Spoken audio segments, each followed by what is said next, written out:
Dawson Rider Wiki. Hey YouTube, Dawson Rider here. Welcome to my review for Power Rangers Beast Morphers Season 2, Episode 5, Cruisin' for a Bruisin'. And I'm going to be your cruise director, Captain Bruisin. This episode was the debut of the Beast X mode and a cruise-focused episode, and I thought it was a very strong episode. I think probably the best of the season so far. Definitely the best of the premiere, since we kind of had, like, a decent premiere, and then it's been like outdated moral lesson episodes ever since then. I do have some slight nitpicks about the way certain things were handled, but for the most part I thought it was solid. I thought the premise was really cool of like the idea of them wanting to get Cruz out there combat-wise, and then they made like these gun weapons for him, which was kind of neat, and it was kind of in line too with some of the Cruz toys we have in the line. Which is cool because for the most part, all of the stuff and the weapons from the show have made it into the toy line, and I like that an aspect of that from like the BeastBot toys was made in, because I didn't really expect that. But I like that premise because they were, you know, doing combat training and they discovered Cruz is like a good shot, and they're like, oh, let's put him out there with us to help. And Nate was very reserved about it because he needs combat training and stuff like that, but Devin was like, no, it doesn't matter the risks, and that was like the core premise, and that all felt a little rushed in the sense that I kind of wish this was a two-parter. I think this would have made for a very solid two-parter, with the first episode more so being like this one more about Cruz getting out there in the field, mainly because it's a concept I would have liked to have seen explored more, and I think it would have been a cool lead into it, instead of it literally just being in the first like act before the theme song is when all this happened, when Cruz gets out there and it's immediately a risk. And also, this was a classic Justice for BeastBots episode, because obviously it was a good episode for the BeastBots, and the whole message of like, you know, the BeastBots are our friends, now we work together to do the Beast X mode was a really nice moment for the BeastBots.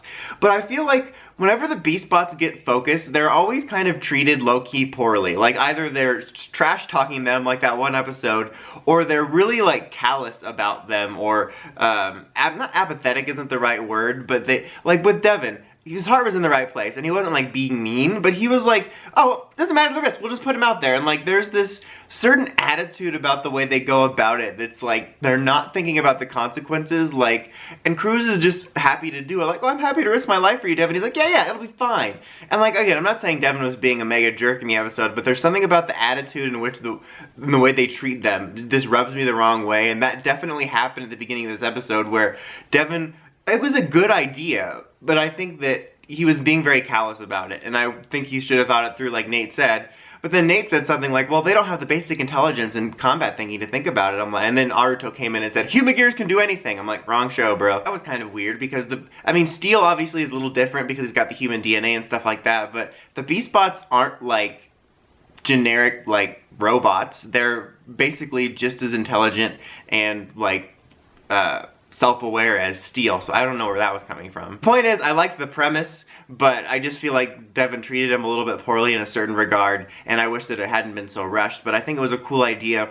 And the thing was is that Cruz was at risk because the Monster of the Week's power was to absorb technology and take on its benefits, and then after that happened, that's where Devin got the idea. He's like, hey, this monster is absorbing tech, aka the BeastBots, for power. What if we did that and combined to boost our power? And like saying like the BeastBots are useful and powerful, this guy has a power that does that, let's combine that to do Beast X mode. I really did like that idea. I thought that was kind of a neat way to go about the power up. Again, it was a little bit rushed, and like Nate can just whip up stuff on command. He's like, oh, boom, two like wheel shotguns, boom, power up mode stuff. But he makes the Beast X visors in case, I mean, obviously it's been in the trailers and stuff, but in case anybody was still wondering or curious about whether they were going to be using the Beast X King Morpher for this, which would have been weird because the Zord hasn't debuted yet. But we are still using the visor, the only difference being they put the morph-x keys in the visor. I don't know if we're going to get a toy at that at some point. I don't recall seeing it at Toy Fair or anything, so who knows. But they use those, they create keys to digitize the BeastBots. Digitize me, Fred! And then, you know, it's very double Cyclone Joker extreme-y, as we know. And then they, you know, they have the key ready for Cruz to extract him from the monster, and that's what they end up doing in the fight. they extract, it was kind of a cool scene, like they hold him down and extract Cruz, and then they get the Beast X mode, and we get the Beast X mode fight debut. It's kind of weird to give my thoughts on the mode since it's from, you know, it's not like a US design, it's the Go Busters design from 8 years ago. But I've always liked the Beast X mode / Powered Custom just fine. I like the idea of combining it with the Buddy Roids / Beast Bots. I like that core premise. I think the suits do look cool. I like the silver outline on the visor, but it's definitely far from my favorite team power-up. But the reason I wanted to talk about it is I had to say I do miss team power-ups. Ryusoulger did have that cool aspect of them all having the individual armors, and they used them together a lot in the end game. But I do miss just team power-ups, because in recent years it's either been only red or it's been a power-up they can only use one at a time, like the Shinkenger robe stuff, and I miss having a team power-up. So obviously this is from 8 years ago footage, but it was nice to see that again in present day shows, so I wanted to call attention to that. But so we got the debut for that, and they defeat the monster, and all is well, and they apologize to Cruz at the end, and stuff like that. There was a very small side B-plot going about Scrozzle being left in charge while Evox was doing Mayor Daniels stuff, and Blaze and Roxy, or Robo Blaze and Roxy, were jealous of that, and at the end of the episode, we end up finding out that they basically ratted Scrozzle out to gain favor. It was a very small tidbit, but I appreciated that because I liked some of the inner villain politics from last season, and I like to see that showing up a little bit. But then Evox basically said, I don't have time for this nonsense, I have a plan, and I need Nate, the Gold Ranger, for it. I thought that was nice. That was something else I appreciated that they did last season, was they had nice little bits of plot moving along. So even if the episode was a filler, or even if it wasn't a filler, they would often have something in the episode or at the end that would lead us into the next plot. Whether or not the Nate thing will happen next week or not, but I think that was a cool little tidbit, and I appreciated that as an aspect of the episode, kind of keeping some momentum going, and it wasn't just for nothing, and there was like no filler stuff, and I like the stuff with the villains. Even though I'm disappointed, we're still kind of sidelining good Blaze and Roxy. They wouldn't really have a place in this episode though. My only real major nitpick about this was even though I enjoyed the Beast X mode debut, I felt it was a little bit rushed.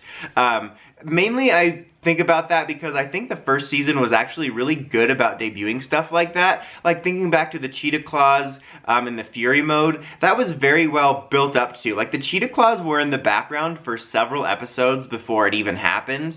And there was even that one episode that focused on trying to get the right balance for them, which had to do with another plot. But it was nice that that was like seeded through until the debut, and then even the debut of the Fury mode had multiple episodes. And I felt like this significant power-up deserved a little bit more build-up, and especially after like Nate worked for like 3-4 episodes on these claws, but he whips out the power-up like that. Like I said, I think this would have been a good two-parter. It's kind of a nitpick because I liked that it at least got a story and wasn't just a here moment for like that's how they got the power-up. But that was an element I did appreciate last season that I wish would be here, was a little bit more build-up to it. And obviously in this case it was an idea they just thought of this episode, but again, just some way, and it's kind of more of a nitpick. Like it's something, yeah, I would have liked to seen it, but I'm not gonna lodge a formal complaint about it. But overall, I thought this was a very solid episode. I was very happy with it. I would give it an 8. Happy to see them returning to form a little bit after a few off weeks. Hopefully that continues and we get a little bit more momentum going and we don't go back to, you know, outdated moral fillerville too quickly. But what did you guys think? Did you enjoy the episode? Did you enjoy the debut of the Beast X Morpher, or Beast X Morpher, the Beast X mode and the focus on the Beast Bots? Let me know in the comments as always. Until next time, don't forget to like, comment, subscribe, and climb the steps and ring that bell so you can get the notifications from my videos. Dawson Ryder, signing out.